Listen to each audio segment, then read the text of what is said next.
الحمدللہ عمران خان کا اپنا ماننا ہے کہ میری پارٹی میں 3 طرح کے لوگ ہیں۔ بہادر تو ویسے بھی بہت کم رہ گئے ہیں، باقی یا تو بزدل ہیں اور یا منافقین ہیں۔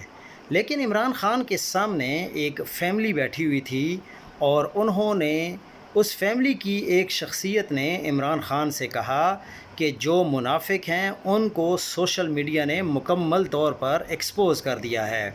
اب آپ کی پارٹی میں 2 طرح کے لوگ باقی رہ گئے ہیں، ایک تو بزدل ہیں اور دوسرے بہادر۔ بہادروں کی تعداد بہت کم ہے لیکن بزدل ابھی بھی بہت زیادہ ہیں، جو کھل کر سامنے نہیں آ رہے، جو وکٹ کے دونوں طرف کھیل رہے ہیں۔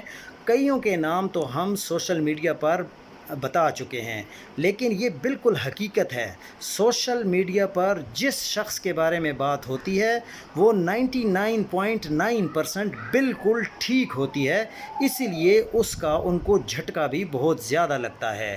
سب سے بڑی مثال آپ کے سامنے شیر افضل مروت کی ہے، اس کے بعد آپ کے سامنے گنڈا پور کی ہے۔ یہ کبھی بھی پی ٹی آئی کا حصہ نہیں تھے اور نہ ہی ہیں، یہ صرف اپنے فائدے انجوائے کرنے کے لیے پی ٹی آئی میں شامل ہوئے ہیں۔